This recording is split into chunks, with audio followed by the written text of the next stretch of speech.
The Radio Memories Network is brought to you in part by Liberated Syndication, podcast publishing made easy, libsyn.com. That's LIBSYN.com. Experiencing the plays, great performances, and compelling stories each week from the archives of great productions of Hollywood's best producers and actors. We now go back to the early days of radio and our imaginations with our featured drama presentation. Hollywood, California, Monday, September 14th.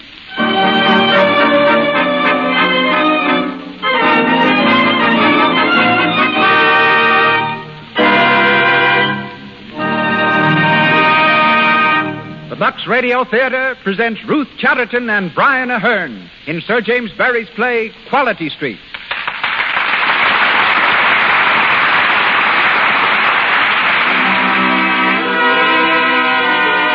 Lux presents Hollywood with Ruth Chatterton, Brian Ahern, Kathleen Lockhart, Mervyn Leroy, and Harold S. Bouquet. Our producer, Cecil B. DeMille. Our musical director, Louis Silvers.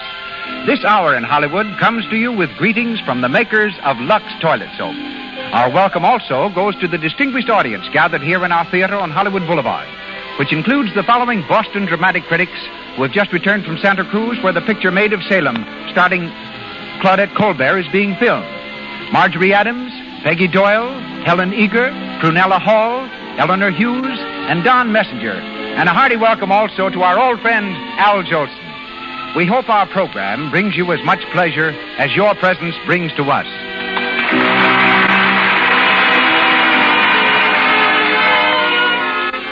We wish you could visit the homes of Hollywood's glamorous stars. We wish you could visit their dressing rooms at the famous motion picture studios. For then you could see for yourself that 9 out of 10 of our most beautiful actresses protect their flawless complexions with Lux Toilet Soap. Lovely women everywhere prefer Lux Toilet Soap because they know its active lather removes cosmetics thoroughly, assures daintiness, and leaves the skin clear, smooth, and delicately fragrant. Order some tomorrow. It's so inexpensive that everyone can use Hollywood's favorite beauty care every day. And now, the producer of the Lux Radio Theater, ladies and gentlemen, Mr. Cecil B. DeMille.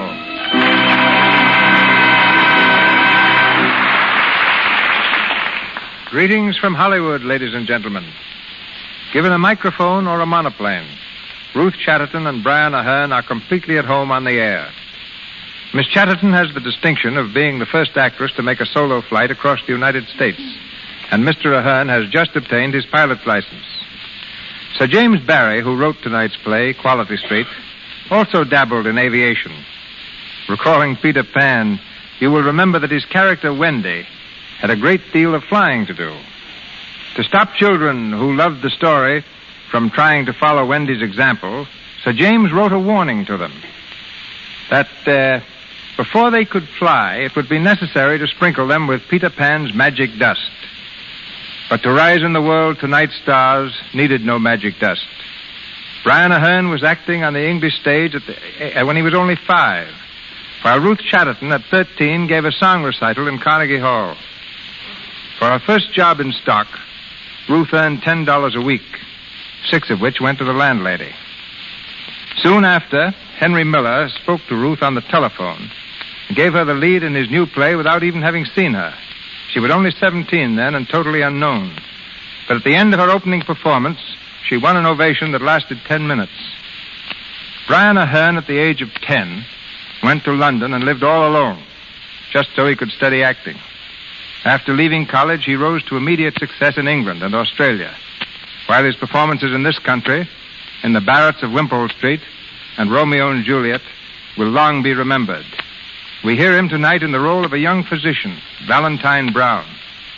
The part of Phoebe Throstle will be played by Miss Chatterton, and that of Susan, her spinster sister, by Kathleen Lockhart. And now, the lights overhead in the Lux Radio Theater fade to pinpoint, then go out. Footlights flash on, and the curtain rises on Sir James Barrie's famous play, Quality Street, a gentle love story of the early 19th century, when ladies were incredibly prim and gentlemen endowed with a chivalry little known to our present generation. Quality Street stars Ruth Chatterton and Brian Ahern with Kathleen Lockhart.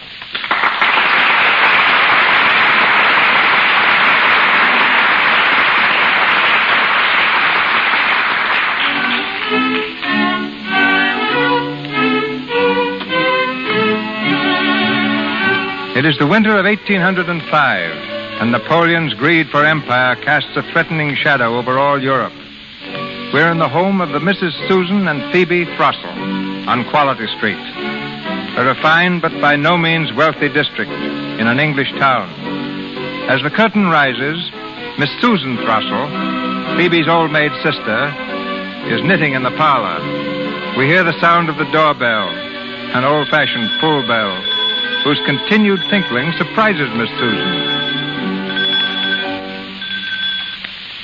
Patty! Patty, answer the bell, please. Yes, ma'am. Oh, come in, Miss Phoebe. Thank you. Oh, Susan.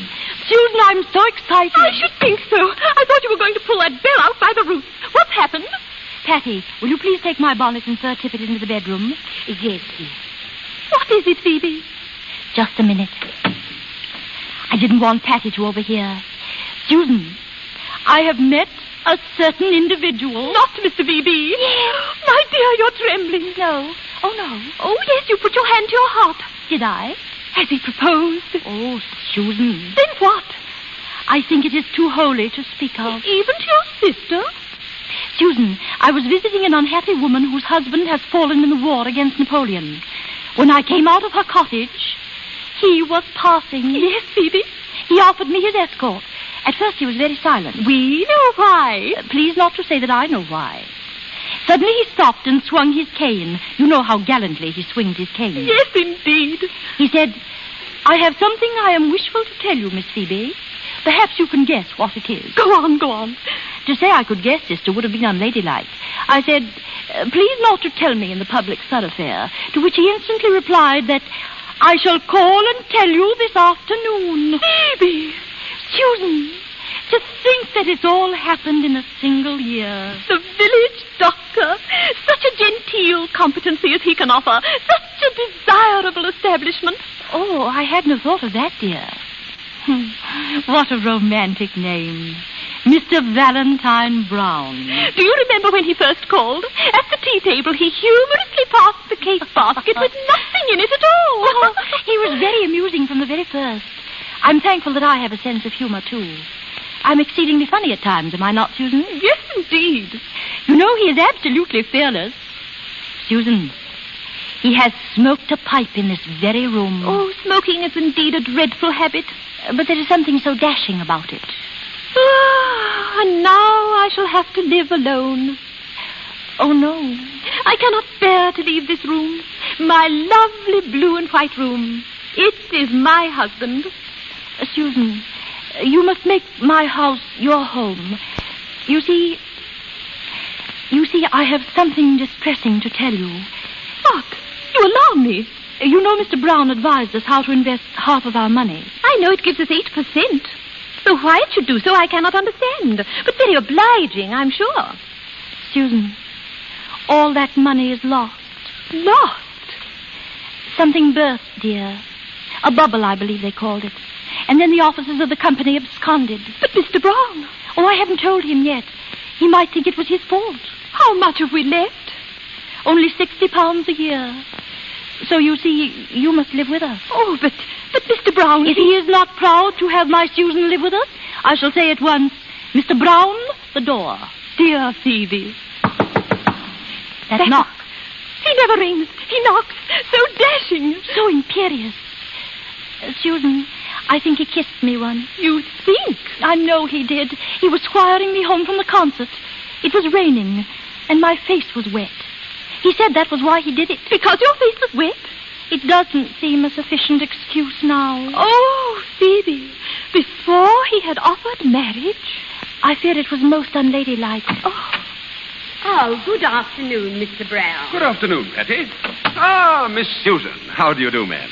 And Miss Phoebe? Miss Phoebe of the pretty ringlets? How are you? Always so dashing. May I sit on this chair, Miss Phoebe? I know Miss Susan likes me to break her chairs. Indeed, sir, I do not.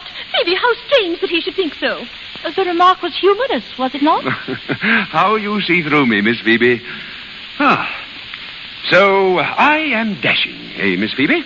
A little, I think. Well, I've something to tell you today, which I really think is rather dashing. Oh, dear. I say, Miss Susan, you're not going before you know what it is. Oh, I know, Mr. Brown. Susan! I don't know. I can guess. Oh, please, Phoebe, you explain. Oh, so you both know. And I flattered myself 'twas such a secret. Am I to understand that you had foreseen it all, Miss Phoebe? Nay, sir, you must not ask that. Anyhow, it was you who first put it into my head. Oh, I hope not. Your demure eyes flashed every time the war was mentioned. The war? The war?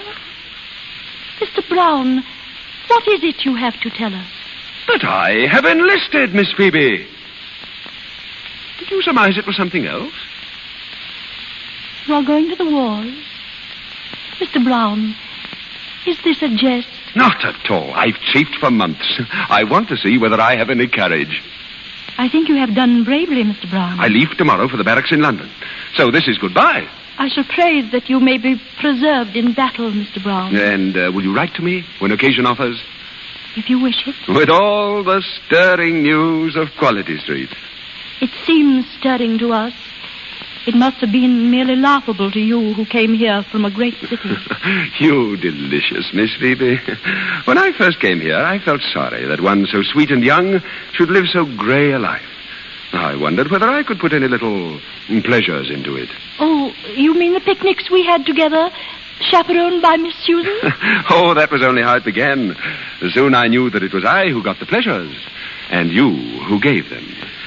You have been to me, Miss Phoebe, like a quiet, old-fashioned garden, full of the flowers that Englishmen love best, and because they have known them longest. The daisy that stands for innocence, and the hyacinth for constancy, the modest violet, and the rose. When I am far away, ma'am, I shall often think of Miss Phoebe's pretty soul, which is her garden, and I shall shut my eyes and walk in it. May I come back in again? Have you... Is it... Why, Phoebe, you seem so calm. Susan, what Mr. Brown is so obliging to inform us is not what we expected. Not that at all. He's enlisted for the wars, and he came to tell us goodbye. Going away? Am I not the ideal recruit, ma'am? A man without a wife or a mother or a sweetheart? No sweetheart? Have you one for me, Miss Susan?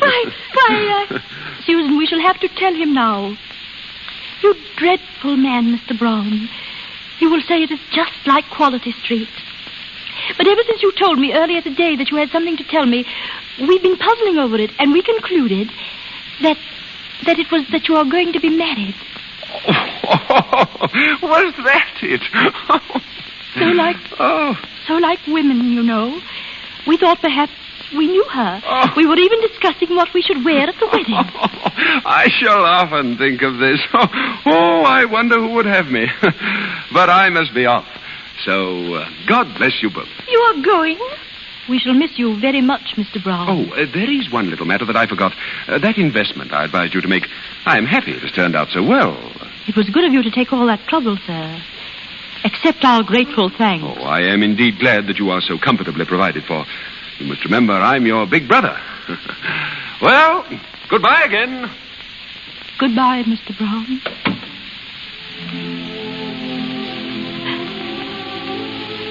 A misunderstanding. Just a mistake.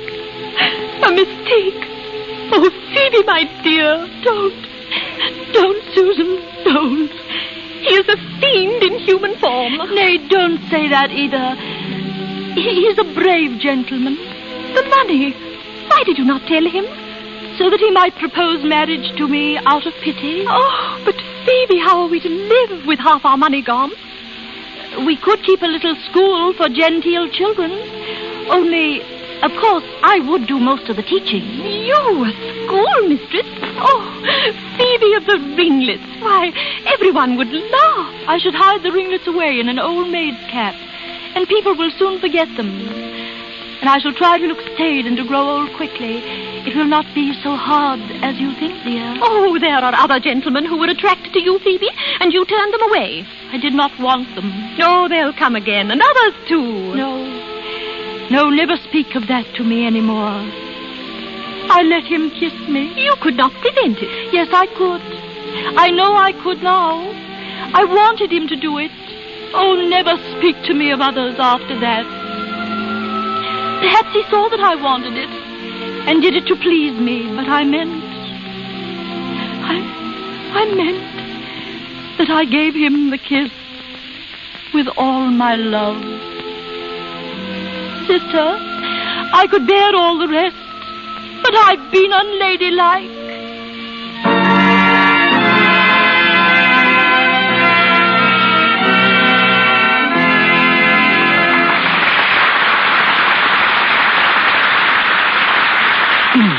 Before we continue with Quality Street, starring Ruth Chatterton and Brian Ahern, we want to take you to an attractive one-story house on one of Hollywood's numerous hills. A man and his wife and their pretty daughter live there. We'll say their name is Brown. And Mrs. Brown is saying... Peg's awfully late tonight. They were to shoot her big scene today. You know, sometimes I think she works too hard at this moving picture business. There she is, I guess. Now, don't scold her. Peg, you're late. Have a good day. Oh, Mother, don't ask me. We had to shoot that telephone scene 22 times. Seemed to me I was running up and downstairs all day long. Maybe you don't think that's work. Of course it is, but it's worth it. Now, calm yourself and let's have some dinner. Oh, I can't. Davy's coming for me at 8, and I can't pass up the Coconut Grove with him. Oh, dear, he'll expect me to be full of pep, and I'm so tired I could flop. I'll never make it. But Peg did make it. She took a warm, fragrant Lux toilet soap bath, just as screen stars do when they're worn out from too much work. A Lux toilet soap beauty bath makes you feel refreshed, alive. And, most important, its active lather sinks deep into your pores and frees them of impurities that may remain to choke them. When you use Lux toilet soap, you're sure you're dainty, certain your skin is sweet. Peg's found out that daintiness pays dividends in popularity. She knows that's why Davy says to her as they glide past at the Coconut Grove, Gee, Peggy, you are a peach. Let's stay until the music stops, Honest, I could dance forever when I'm dancing with you. Be sure you protect daintiness the Lux toilet soap way. Keep skin clear, smooth, dainty with this soap the screen stars use. Start today. And once again, Mr. DeMille. We continue with Quality Street, starring Ruth Chatterton as Phoebe Throssell and Brian Ahern as Valentine Brown.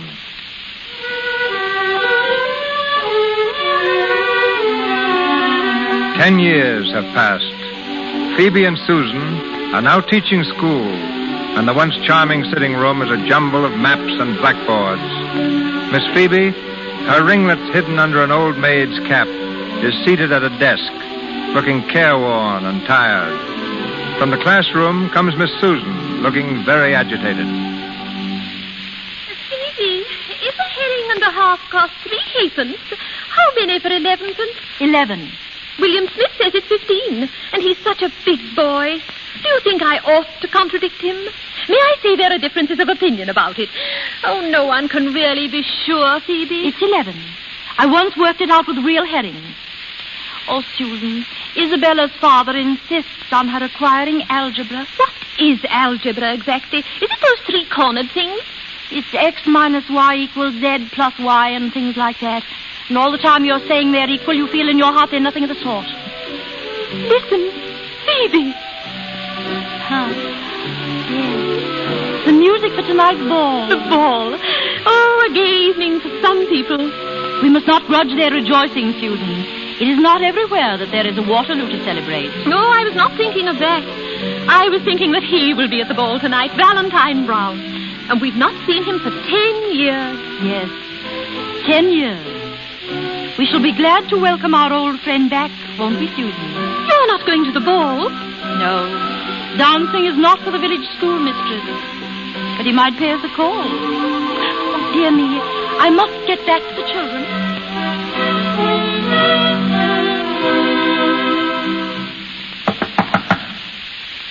afternoon, Patty. Oh, sir, good afternoon. Come in, sir. Who is it, Patty?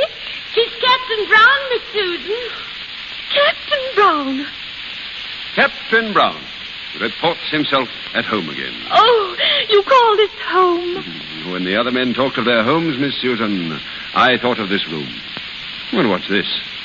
Maps, desks, blackboards. Why, it looks like a schoolroom. It is. Ah, well. Hi-ho, it is still the same dear room. Miss Susan, I rejoice to find no change in you. And Miss Phoebe? Miss Phoebe of the ringlets?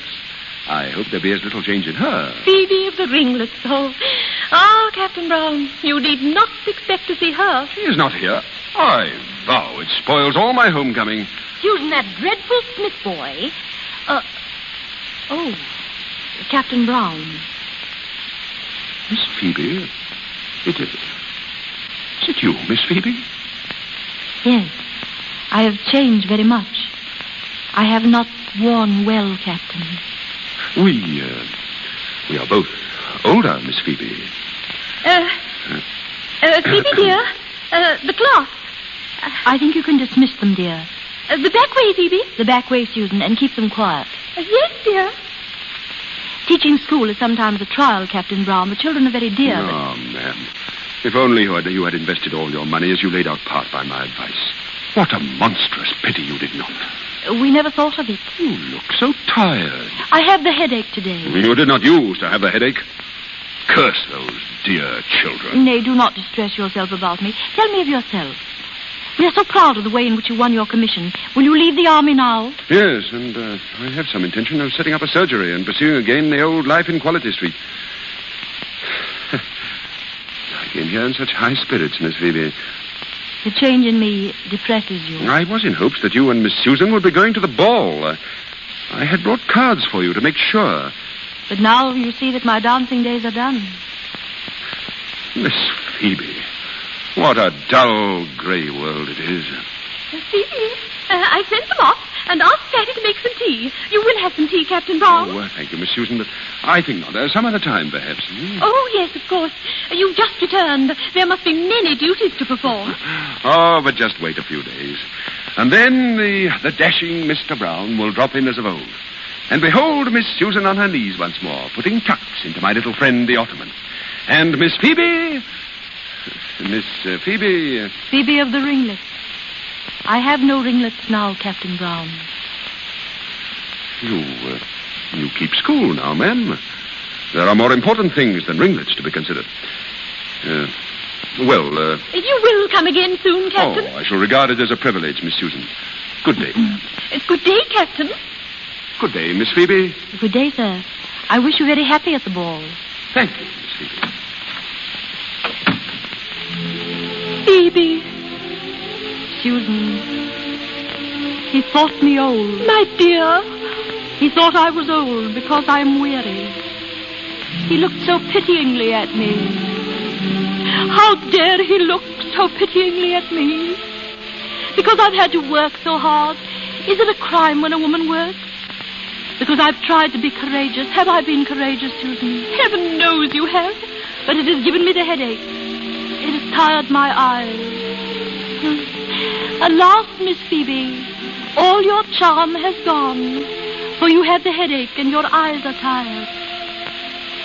My eyes are tired because for 10 years they've seen nothing but maps and death. 10 years ago I went to bed a young girl, and I woke with this spinster's cap on my head. No, it isn't fair. This is not me, Susan. This is some other person. Oh, I want to be myself. Phoebe, Phoebe, you who've always been so patient. Oh, no. No, not always. If you only knew how I've rebelled at times, you'd turn from me in horror. Susan, I have a picture of myself as I used to be. I sometimes look at it.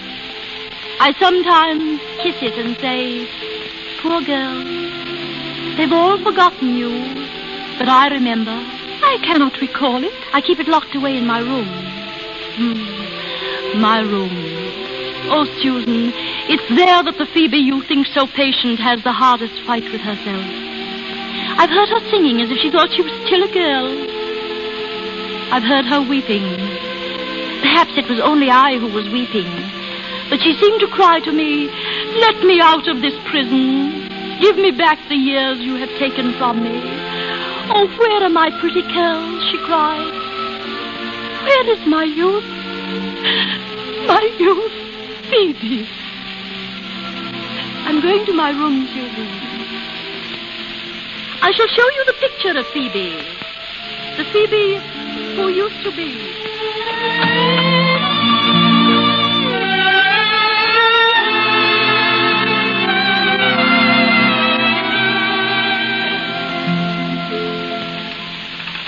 Miss Susan? Oh, yes, Patty. Here are the tea things, ma'am. Oh, thank you, Patty. But I don't think we shall have it just now. Captain Brown couldn't stay. Oh. Is Miss Phoebe to go to the ball this evening, ma'am? I'm afraid not, Patty. Oh, 'tis a pity, ma'am. Yes, 10 years ago she might have gone. But now... Ah, the pretty thing that she was, Miss Susan. Do you remember, Patty?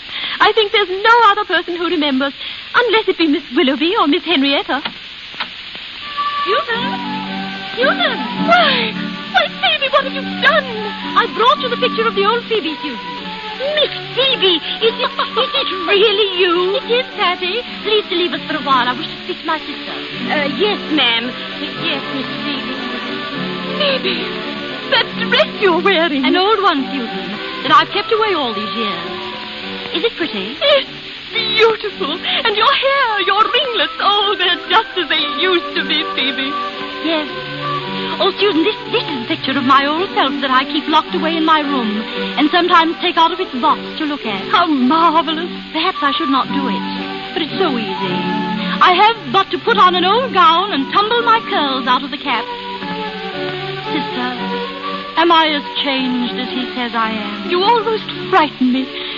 You're so young, Phoebe. Oh, you're like a girl again. Like a girl? Listen. The music at the ball is calling to me, Susan. See, my curls have begun to dance. They're so anxious to dance. One dance, Susan, to Phoebe of the ringlets, and then I will put her away in her box and never look at her again. Ma'am, may I have the honor? Nay, then I shall dance alone. Phoebe, there's someone at the door. Phoebe, stop your dancing and hear me. Someone is coming. Miss Phoebe. No, Patty. Not Miss Phoebe. I'm someone else tonight. let me see. I'm my niece. The door, ma'am. Go round the hall window, Patty. Look out and see who it is. I did see, Miss Susan. 'Tis Captain Brown. Captain Brown. Oh, Phoebe, stop. Go upstairs. Nay, Miss Susan. Let him see her. I'll show him in. I'll not be here. I'm going to my room, Phoebe. Oh, dear, oh, dear, oh, dear. Come in, Captain Brown. Come in. Thank you. If you'll just step in here, Captain Brown. Thank you. Ah, good afternoon. I'll wager you didn't expect to see me so soon, Miss... Oh, I beg your pardon. Good afternoon, sir. I'm sorry, I thought it was Miss Phoebe. No, sir. 'Tis me mistress's niece. She's on a visit here. Oh, excuse me, ma'am. Patty, I obtained this bottle of medicine at the apothecary's for Miss Phoebe's headache. It should be taken at once. Oh, Miss Phoebe's lying down, sir. Is she asleep? No, sir. I think she's wide awake, Well, sir. it may soothe her. Patty, take it to Aunt Phoebe at once. Yes, miss. Yes, ma'am.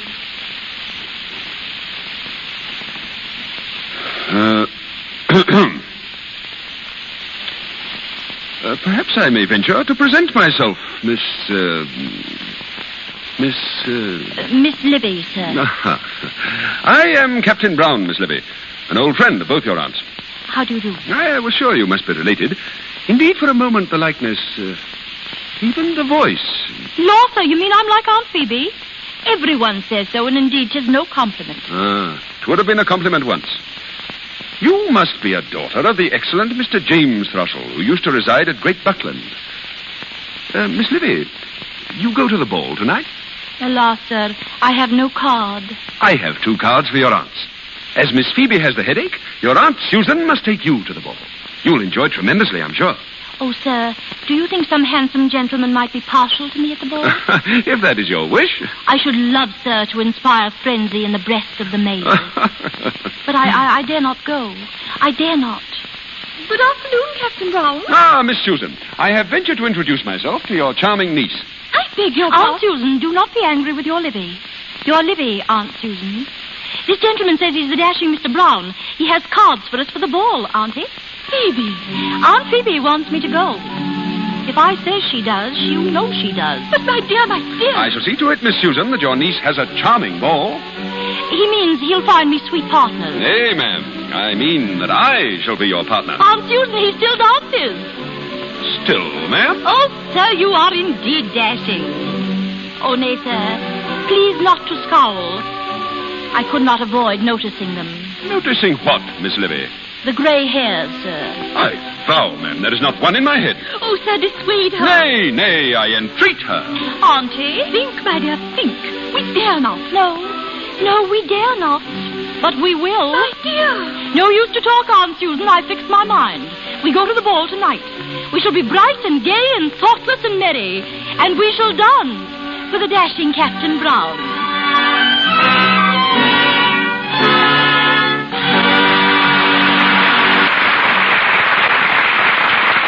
We pause for station identification. This is the Columbia Broadcasting System.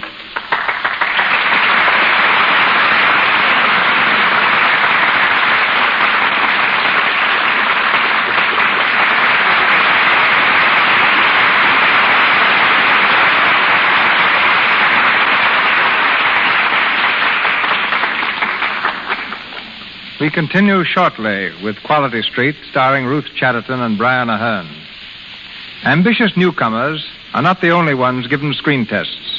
The most famous stars in Hollywood are frequently tested to see if they are suited to certain roles.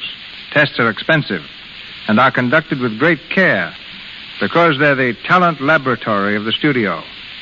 The gentleman you are about to hear directs the tests at Metro-Goldwyn-Mayer Studio.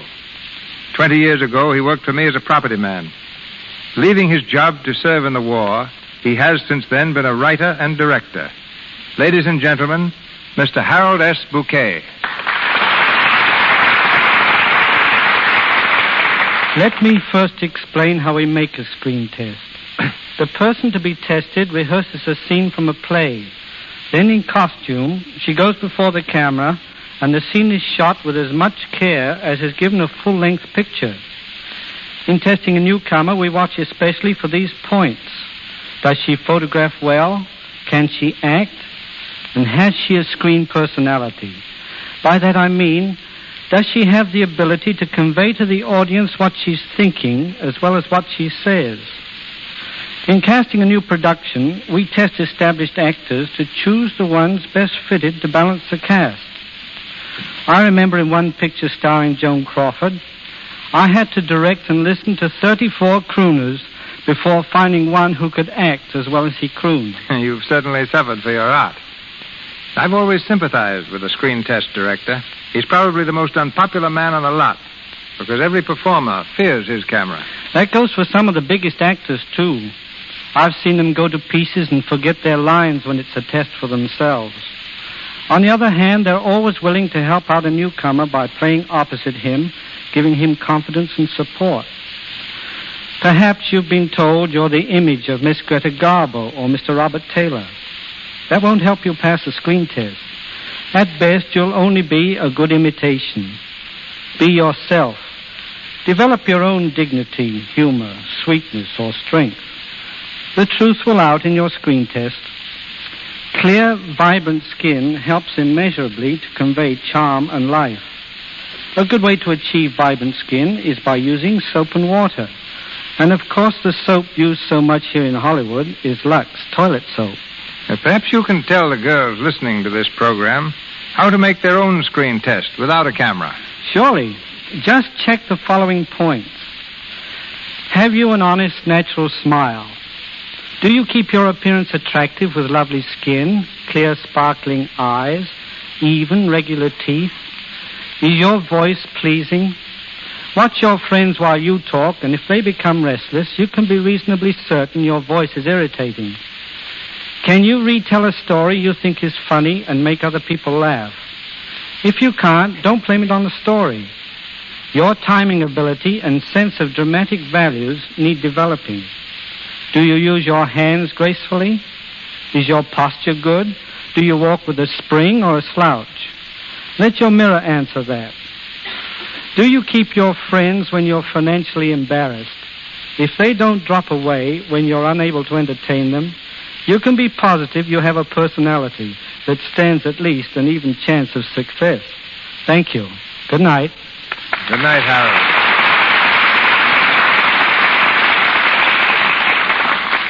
Back to our story, Quality Street, starring Ruth Chatterton and Brian Ahern.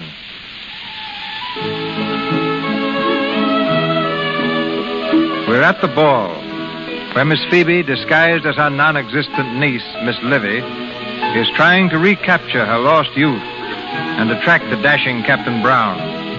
On a balcony overlooking the garden, Miss Susan is talking to Miss Willoughby and Miss Henrietta, the oldest and most maidenly ladies the town has to offer. Your niece, Miss Livy, seems to be enjoying herself, Susan. Yes, Miss Willoughby. She loves to dance. The young men are quite infatuated about her. Do you think so, Miss Henrietta? Ensign Blaze and Lieutenant Spicer have claimed her every dance, when the gallant Captain Brown has not. It is remarkable, Susan, how greatly your niece favors her Aunt Phoebe. Oh, yes. Is it not strange, Miss Willoughby? We've often commented on that fact. And how is dear Phoebe, Susan? We have not seen her for nearly a week. Oh, she's poorly, Miss Henrietta. Very poorly. Oh, how sad. Miss Livy is your brother James' child, I believe you said, Susan. Yes, brother James' child. Strange. I cannot remember that your estimable brother ever had a daughter. I thought all the three were sons. Oh, no. 3 sons and a daughter. Surely you remember my speaking of little Livy, Miss Henrietta? No, Susan, I do not. The music has stopped.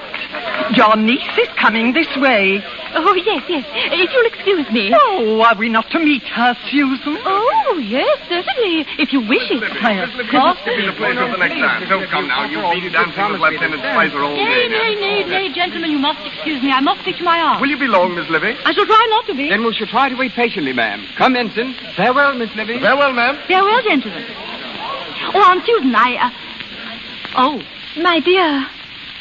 Oh, I beg your pardon. I didn't know you were engaged. Livy, my dear, these are 2 old friends of mine. My niece, Livy, Miss Willoughby, and Miss Turnbull. How do you do? How do you do? Excuse me, Aunt. One moment, Miss Livy. May I ask how many brothers you have? 2. 2.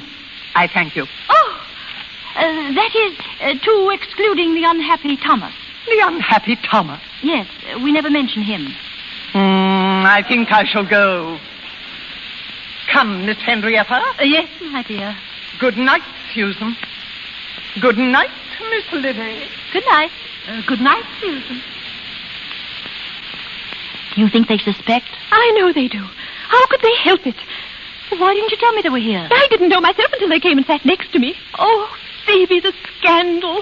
You, a schoolmistress, flirting outrageously with every younger lad at the ball. And allowing them to propose to me, too. You didn't? Oh, who were they? Ensign Blades, Lieutenant Allen, and Major Linkwater. Phoebe, what is to be done? If Miss Willoughby and Miss Henrietta find out about these proposals, they'll tell all Quality Street. We can never open school again. We shall starve. That horrid, forward-flirting, heartless, hateful little toad of a Livy. Oh, it's not her fault.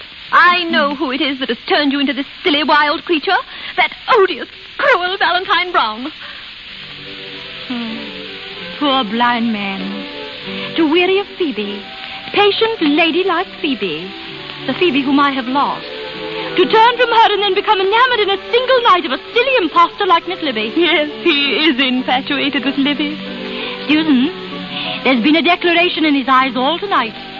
And when he cries, "Adorable Miss Livy, be mine," I mean to answer with a, "Oh, law, how ridiculous you are. You're much too old. I've been but teasing you, sir." Oh, Phoebe, how can you be so cruel? Because he's taken from me the one great glory that is in a woman's life. Not a man's love. She can do without that. But her own dear, sweet love for him. He's unworthy of my love. That's why I can be so cruel. Oh, dear. Miss Libby. Oh, 'tis Captain Brown, Aunt Susan. Lord, Captain, why are you not dancing? Indeed, ma'am, it is because I have something of more importance to attend to. I wish to speak to you, Miss Libby. May I, Miss Susan? Oh, yes, Captain. Libby, I think it's almost time we left. I'll go fetch your cloak, dear. Thank you, Aunt Susan. Won't you sit down, Captain? Thank you. You're looking rather grim, Captain. What is it you have to speak to me about? Miss Libby. You're an amazing pretty girl, ma'am. Oh, Captain. But you're a shocking flirt. Oh, Lord. It has somewhat diverted me to watch the men go down before you. But I know you have a kind heart. And if there be a rapier in your one hand, there is a handkerchief in the other, ready to staunch their wounds. I have not observed that they bled much. The blades and the like, no. But one may, perhaps. Perhaps I may wish to see him bleed. For shame, Miss Libby. I speak, ma'am, in the interests of the man to whom I hope to see you affianced. Oh, please, to say nothing. I am feeling faint. Nay. We must have it out. Then if you must go on, do so. Who is this happy man? As to who he is, ma'am, of course I have no notion. Oh. Nor, I am sure, have you, else you would be more guarded in your conduct. But someday, Miss Libby, the right man will come. Not to be able to tell him all. Would it not be hard? And how could you acquaint him with this poor sport? His face would change, ma'am, as you told him of it. And yours would be a false face until it was told. This is what I have been so desirous to say to you. By the right of a friend. I see. Oh, it has been hard to say, and I have done it bunglingly. But believe me, Miss Libby, it is not the flaunting flower that men love. It is the modest violet. The modest violet? You dare to say that? Yes, indeed. And when you are acquainted with what love really is... Love? What do you know of love? Why, ma'am, I know all about it. I am in love, Miss Libby, with a lady who was once very like you, ma'am. Not... Oh, no. I hadn't meant to speak of it, but why shouldn't I? It'll be fine listen to you, Miss Libby. Ma'am, it is your Aunt Phoebe whom I love. You do not mean that. Most ardently. It is not true. How dare you make sport of her? Is it sport to wish that she may be my wife? Your wife? If I could win her. May I solicit, sir, for how long you have been attached to Miss Phoebe? For 9 years, I think. You think? No, I want to be honest. Never in all that time had I thought myself in love. Your aunts were my dear friends. And while I was at the wars, we sometimes wrote to each other. But they were only friendly letters. I presume the affection was too placid to be love. I think that would be Aunt Phoebe's opinion. Yet I remember, before we went into action for the first time, I suppose the fear of death was upon me. Some of them were making their wills. I have no near relative. I left everything to those two ladies. Did you? And when I returned and saw Miss Phoebe, grown so tired-looking and so poor... The shock made you feel old, I know. Oh, Miss Libby. But it filled me with a sudden, passionate regret that I had not been killed in that first engagement. They would have been very comfortably left. Oh, sir. Oh, I am not calling it love. It was sweet and kind, but it was not love. It is love now. No, it's only pity. It is love. You really mean Phoebe? Tired, unattractive Phoebe, that woman whose girlhood is gone? Nay, impossible. Phoebe of the fascinating, playful ways, whose ringlets were once as pretty as yours, ma'am. Memories. Yes, that is the Phoebe you love. The bright girl of the past, not the schoolmistress in her old maid's cap. Ah, there you wrong me.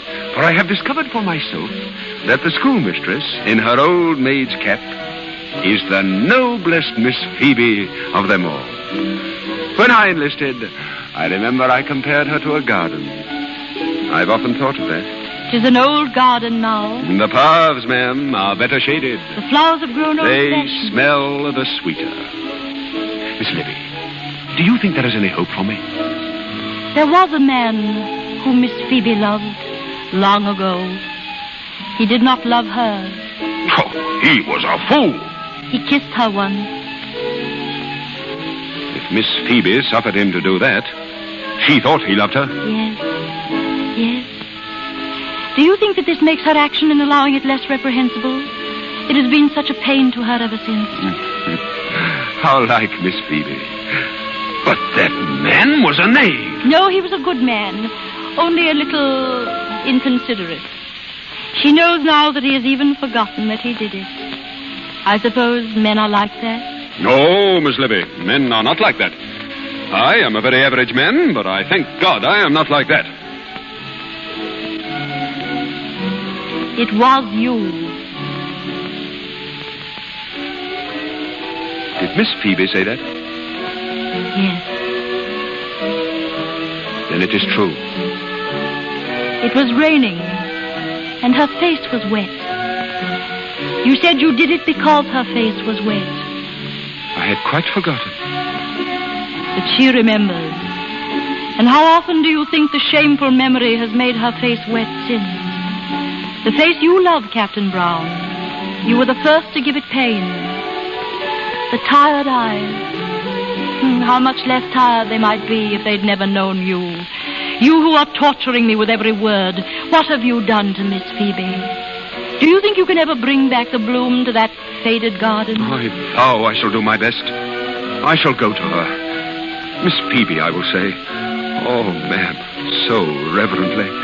Miss Phoebe, my beautiful, most estimable of women, let me take care of you forevermore. Beautiful. Oh, Lord, Miss Phoebe. Ah, ma'am, you may laugh at a rough soldier so much enamored, but 'tis true. Marry me, Miss Phoebe, I will say, and I will take you back through those years of hardship that have made your sweet eyes too patient. Instead of growing older, you shall grow younger. We will travel back together and pick up the many little joys and pleasures that you had to pass by when you trod that thorny path alone. Can't be. Can't be. Hey, Miss Phoebe has loved me. 'Tis you yourself have said it. I did not mean to tell you. She will be my wife, yes. Never. You are severe, Miss Livy. Ah, but it is because you are partial to her, and I am happy of that. I partial to her? I'm laughing at both of you. Miss Phoebe, Lord, that old thing. Silence. I hate her and despise her, if you knew what she is. I know what you are. That paragon who has never been guilty of the slightest deviation from the strictest propriety. Never. That garden. Miss Livy, for shame. Your garden has been destroyed, sir. The woods have entered it, and all the flowers are choked. You false woman, what do you mean? I'll tell you. What faith you have in her? As in my God. Speak. I cannot tell you. No, you cannot. It is too horrible. You are too horrible, is not that it? Here is your cloak, dear. The carriage is waiting to take us home. Answer me, Miss Livy. Is it not that you are too horrible? Yes, that is it. Livy, horrible? Explain yourself, Captain Brown. Ma'am, I leave the telling of it to her, if she dare. And I devoutly hope that those are the last words I shall ever address to this lady. Ma'am, your servant. My love, my dear, what terrible thing has he said to you? Not terrible, glorious. Susan, 'tis Phoebe he loves. 'Tis me, not Livy. He loves me. He loves me. Me, Phoebe.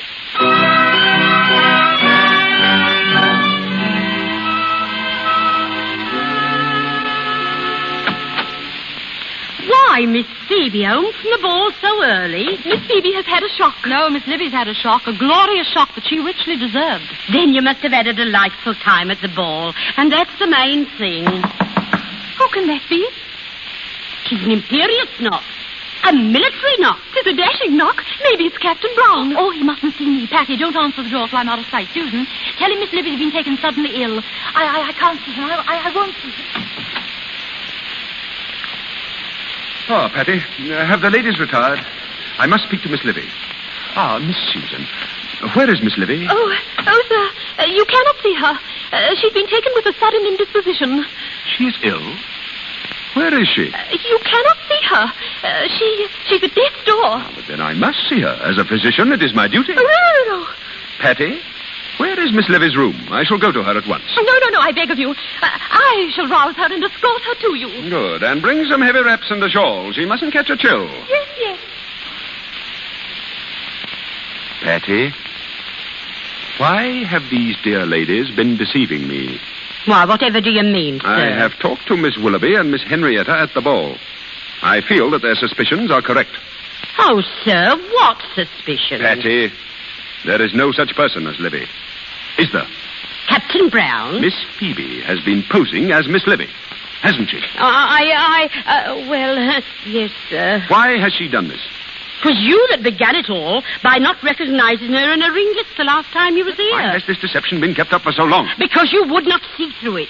She thought you were infatuated with her when she posed as Miss Libby because she was so young and silly. Oh, it is infamous. 'Twas all in playful innocence at first, but now she's so feared of you that she's weeping her soul to death. That will be all, Patty. You may go now. Yes, sir. Thank you, sir. Captain Brown. Oh, yes, Miss Susan. I am happy to inform you, sir, that Libby finds herself much improved. It is a joy to me to hear it. She's coming in to see you. Oh, I shall be happy to see the poor invalid. Come in, Libby, dear. Yes, Aunt. Oh, your servant, Miss Libby. How do you do? Allow me to help you to the couch, Miss Libby. No, I can walk alone. How do you think she's looking, Captain Brown? A little drawn. But I believe she will recover. Thank heaven. May I say, Miss Libby, it surprises me that you should be said to be like your Aunt Phoebe. Of course, you have the ringlets, but Miss Phoebe is decidedly shorter and more thick-set. No, I'm not. I said Miss Phoebe. Oh, yes. Well, Miss Susan, I think I could cure your niece if she is put unreservedly into my hands. I'm sure you could. Ah, then you are my patient, Miss Libby. It was but a passing indisposition. I'm almost quite recovered. Oh, nay, you still require attention. But I believe that your home is the best place for you. Would that I could go. You are going. Yes, soon. Indeed, I have a delightful surprise for you, Miss Libby. You are going tonight. Tonight? Not merely tonight, but now. As it happens, my carriage is standing idle at your door, and I am to take you in it to your home. Sir, I decline to go. Oh, what a stubborn patient you are. Miss Susan, can't you persuade her? Indeed, Captain, I cannot. Oh, well, then I must speak to Miss Phoebe. Oh, dear. Where is she? I cannot tell. You don't know. Very strange. She is your aunt, is she not? Oh, sir, You are her niece. Yes, her niece. And yet you don't know where she is. I cannot tell. Then perhaps, ma'am, I can help you. You, sir? Miss Phoebe, dear creature, is here in this room with us now. She calls herself Miss Libby. But we know it's just in sport. And more to her own confusion than mine. Phoebe, he knows. Captain Brown, I will explain everything to your satisfaction. No need for explanations. Miss Libby is no more. Good riddance to that charming little flirt. And now, Phoebe Thrushell. Will you be Phoebe Brown? You know everything. And that I am not a garden? I know everything, ma'am. Except that. Then the dictates of my heart enjoin me to accept your too flattering offer. Miss Phoebe, it is not raining, but your face is wet. I wish always to kiss you when your face is wet. Oh, sir. Kiss Susan also.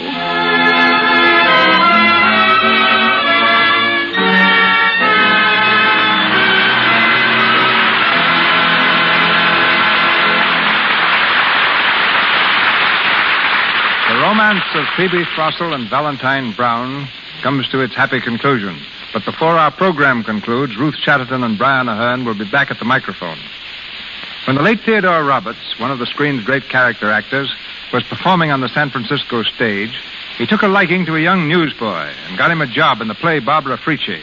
All the boy had to do was perch on the limb of a tree and shout, "The Yankees are coming." During his performance, the lad took a bow. But it was a bow from the tree on which he was sitting, which crashed to the floor with him, creating the biggest laugh in the play. From then on, he insisted he was an actor, and for a $2 raise, agreed to fall at every performance. That literally is how Mervyn LeRoy crashed into the show business. Today, as producer-director at Warner Brothers Studio, he has to his credit such pictures as Tugboat Annie, Little Caesar, Five-Star Final, I Am a Fugitive from a Chain Gang, and the great current hit, Anthony Adverse. Ladies and gentlemen, Mr. Mervyn LeRoy.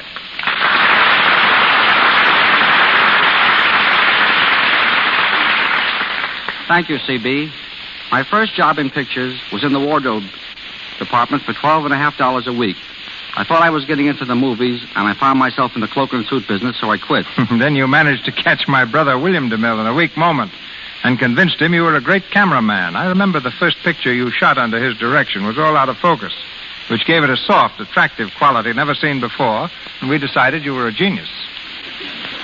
But I was smart, so I quit being a genius and got myself a job as an actor for you, Mr. DeMille. Mervyn played the role for me in Triumph. The scene was in a canning factory. And among other things canned during the picture was Mervyn Leroy.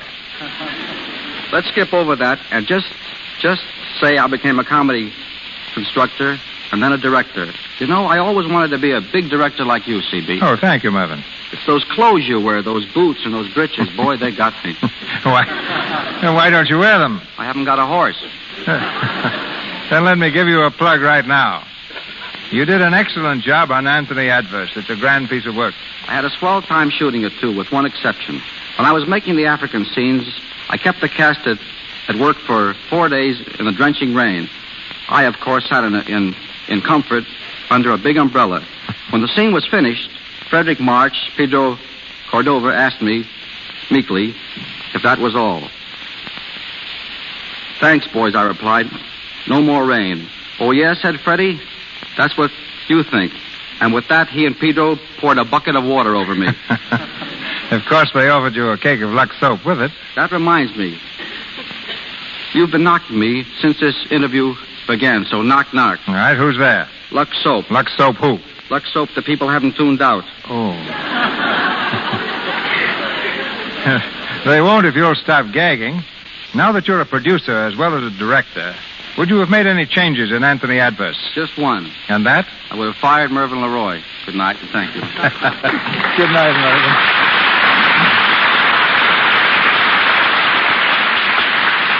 Last week, the National Air Races were held in Los Angeles. Tonight's leading lady sponsored one of the features, the Ruth Chatterton Air Derby for sportsman pilots. Brian Ahern planned to compete, but his motion picture contract forbids flying, and he found himself grounded on Quality Street. However, it's a one-way street that leads our stars right back to the microphone. Ladies and gentlemen, Ruth Chatterton and Brian Ahern.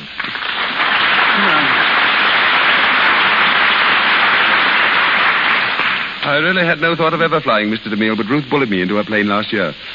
I now decided to take lessons until I knew how to fly around the field and land the plane, just to prove to her there was nothing in it.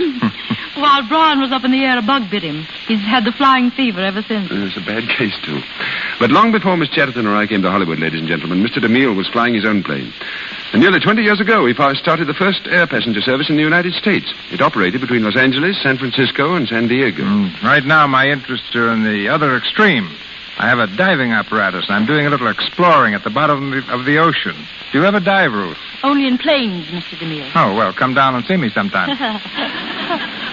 Gladly, but make the date soon, because, you see, I think I'm leaving Hollywood this fall for a season on the New York stage. Brian is, too. Well, success to you both. Are you flying back? Of course, I always fly, weather permitting. I know of nothing more invigorating.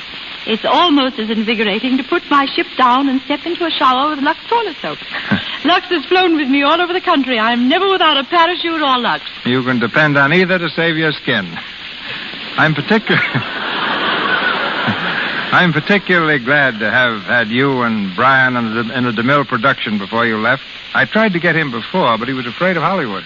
Well, Hollywood no longer terrifies me, but I still can't understand the autograph hunters. They ask me for my signature, but usually they haven't the slightest idea whether I'm King Solomon or Mickey Mouse. So, Mr. DeMille, thanks for a grand show. Good night. Good night, Mr. DeMille. Good night, pilot. Happy landing. Thank you, Miss Chatterton and Mr. Ahern. Ladies and gentlemen, this is your announcer, Melville Ruick. In a moment, Mr. DeMille returns with word of next week's program. Mr. Ahern appeared on this program through courtesy of Samuel Goldwyn Productions. He is now co-starring with Merle Oberon in the Samuel Goldwyn picture Covenant with Death. Mr. Leroy appeared through courtesy of Warner Brothers Studio, where he has just produced and directed Three Men on a Horse. Mr. DeMille through courtesy of Paramount, Mr. Bouquet, Metro-Goldwyn-Mayer, and Mr. Silvers' 20th Century Fox, whose new picture Ramona was musically arranged by Mr. Silvers. And now, Mr. DeMille. As a novel, as a play, as a motion picture, Trilby ranks as one of the classics of literature and drama. Next Monday night, we bring you this story of the little French singer and the hypnotist Svengali. Our stars, Miss Grace Moore and Mr. Peter Lorre. This musical and dramatic event will mark the opening of the fall season of the Lux Radio Theater. With Miss Moore in the title role and Mr. Lorre as Svengali, I can assure you a performance worthy of the occasion. Our sponsors, the makers of Lux Toilet Soap, join me in inviting you to be with us next Monday night in the Lux Radio Theater presentation of Trilby, starring Grace Moore and Peter Lorre.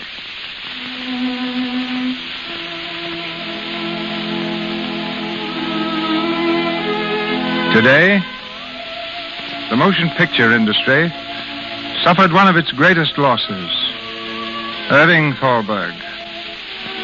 The Lux Radio Theater joins Hollywood and the entire nation in extending deepest sympathy to his wife, Norma Shearer, and his family. To Irving Thalberg, who has brought so many hours of happiness to people the world over, we dedicate these 10 seconds of silence.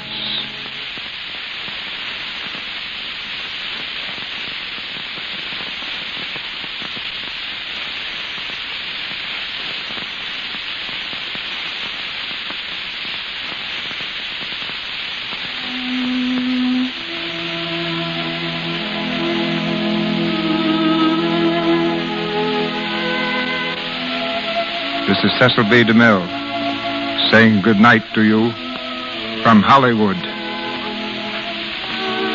This is the Columbia Broadcasting System.